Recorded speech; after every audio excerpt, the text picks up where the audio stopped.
Praise the lord. దేవుని పరిశుద్ధ నామమునకు మహిమ కలుగును గాక. గాస్పెల్ మెసేజ్ మినిస్ట్రీ యూట్యూబ్ ఛానల్కు స్వాగతం.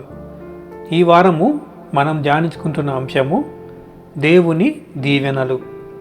క్రైస్తవ విశ్వాసులు ఎన్నో రీతులుగా దేవుని చేత దీవించబడాలని ఆశపడుతూ ఉంటారు. అందుకోసం ఎంతో విశ్వాసంతో ప్రార్థిస్తారు.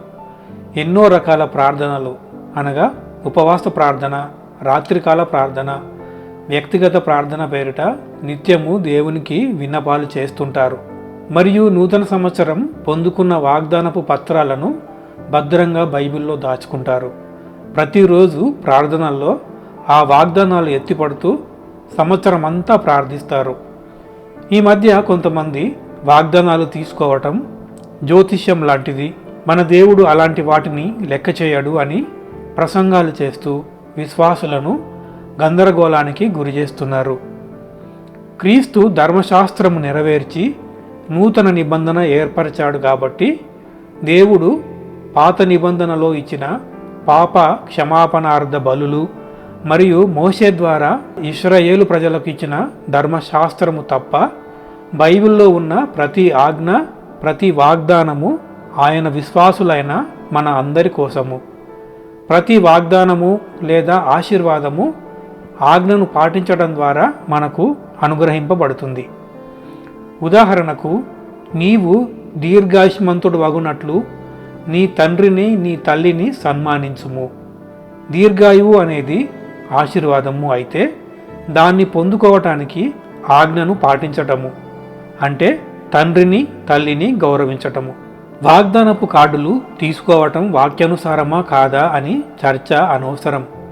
దేవుని వాక్యం నుండి ఒక వాగ్దానం తీసుకొని దాని ద్వారా ఆత్మీయ పరుగులో ఉత్తేజం తెచ్చుకుంటే దేవుడు తప్పుపడతాడా లేక ఏ వచనమైనా ఖండిస్తుందా?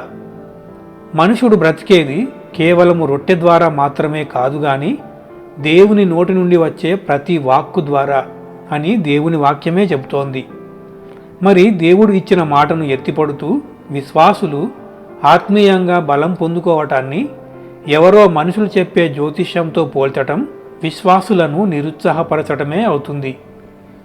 కొరింథీయులకు రాసిన 2వ పత్రిక 1వ అధ్యాయము 20వ వచనము, దేవుని వాగ్దానములు ఎన్ని అయినను అన్నియు క్రీస్తునందు అవునన్నట్టుగానే యున్నవి గనుక మన ద్వారా దేవునికి మహిమ కలుగుటకై అవి ఆయన వలన నిశ్చయములై ఉన్నవి.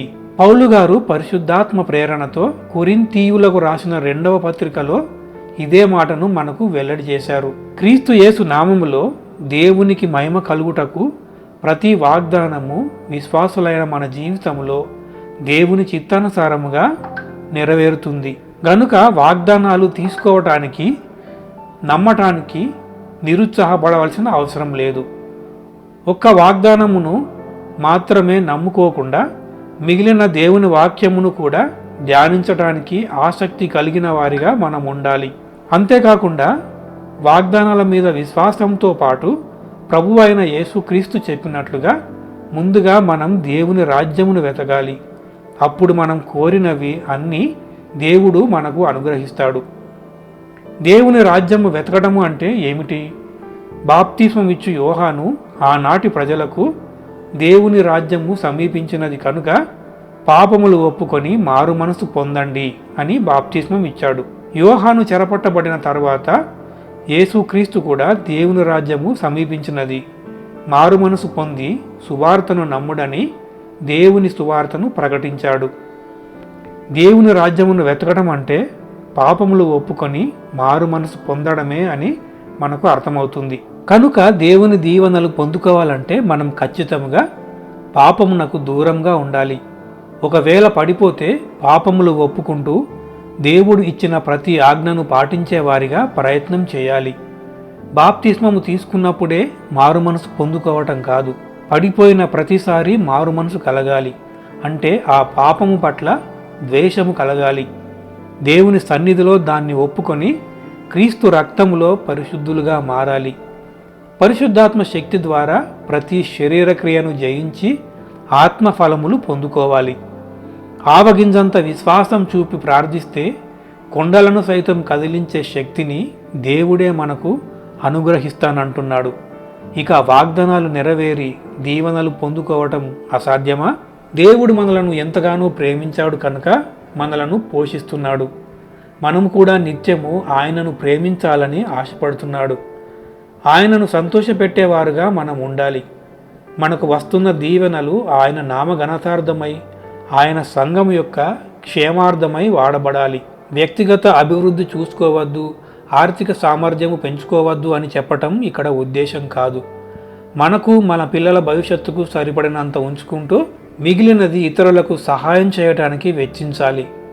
2 అంగీలు గలవాడు ఏమీ లేనివానికి ఇయ్యవలెనని, ఆహారము గలవాడు లేనివానికి పెట్టాలని బాప్తిస్మమిచ్చు యోహాను చెప్పింది అందుకే.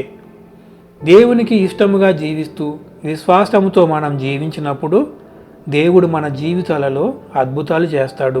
ఎస్తేరు 2వ అధ్యాయము 17వ వచనము. స్త్రీలందరికంటే రాజు ఎస్తేరును ప్రేమించెను, కన్యలందరికంటే ఆమె అతని వలన దయా దాక్షిణ్యములు పొందెను. అతడు రాజ్య కిరీటమును ఆమె తల మీద ఉంచి ఆమెను వస్తీకి బదులుగా రాణిగా నియమించెను. ఇక్కడ పరాయి దేశంలో ఇతర ప్రజల మధ్య అన్యురాలుగా ఉంటున్న ఎస్తేరు పట్ల రాజుకు తన దగ్గరికి పంపబడిన కన్యలందరికంటే దయాదాక్షిణ్యాలు కల్పించాడు దేవుడు.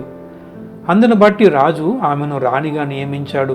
లేదంటే ఆమె రాజుకు కేవలం ఉపపత్నిగా ఉండిపోయేది. ఎంతో మందిలో ఒకటిగా ఆమె మిగిలిపోయేది. అంతేకాకుండా రాజు ఆమెను ఎంతగానో ప్రేమించాడు మరియు ఆమె నిమిత్తమై గొప్ప విందును కూడా ఏర్పాటు చేశాడు. ఆ విధముగా ఆమెను దేవుడు ఎంతో గొప్పగా దీవించాడు.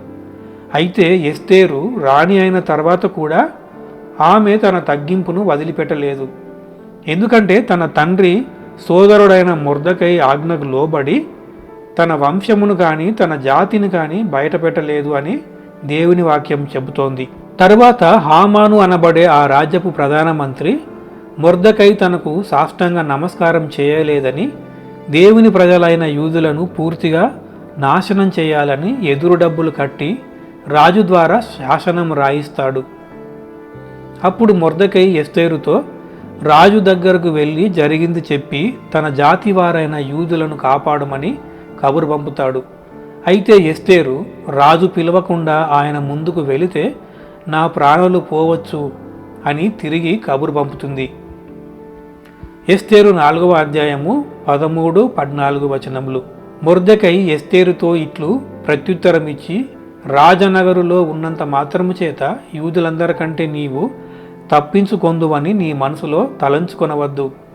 నీవు ఈ సమయమందు ఏమీ మాటలాడక మౌనంగా నున్న ఎడల యూదులకు సహాయమును విడుదలయు మరి ఒక దిక్కు నుండి వచ్చును గాని నీవును నీ తండ్రి ఇంటి వారును నశించుదురు. నీవు ఈ సమయమును బట్టియే రాజ్యమునకు వచ్చితివేమో ఆలోచించుకొనుమని చెప్పుమనెను. ఇక్కడ మొర్దెకై ఎస్తేరును నువ్వు రాణివైనంత మాత్రాన క్షేమముగా ఉంటావని అనుకోవద్దు. నువ్వు ధైర్యం చేసి ఇప్పుడు మాట్లాడకపోతే యూదులకు మరో రకంగా సహాయం దొరుకుతుంది. అసలు నువ్వు రాణి అయింది యూదులను ఈ ఆపద నుండి తప్పించటానికేనేమో, ఒకసారి ఆలోచించుకో అని హెచ్చరిస్తున్నాడు. ప్రియమైన సహోదరి సహోదరుడా, దేవుడు నీకు ఇచ్చిన దీవెనలు ఎందుకోసమో గుర్తించావా? ఆయన చిత్తమును నెరవేర్చటానికి, ఆయన సంఘం యొక్క క్షేమాభివృద్ధికై ఆ దీవెనలు వాడుతున్నావా? దేవుడు ఎంత గొప్పగా దీవిస్తే అంతగా తగ్గింపును అలవాటు చేసుకోవాలి. ఇక్కడ ఎస్తేరు రాణి అయిన తర్వాత కూడా తన తగ్గింపును వదులుకోలేదు. అందుకే మొర్దెకై ఇచ్చిన ఆజ్ఞను పాటించి తన జాతిని వంశమును గోప్యంగా ఉంచింది.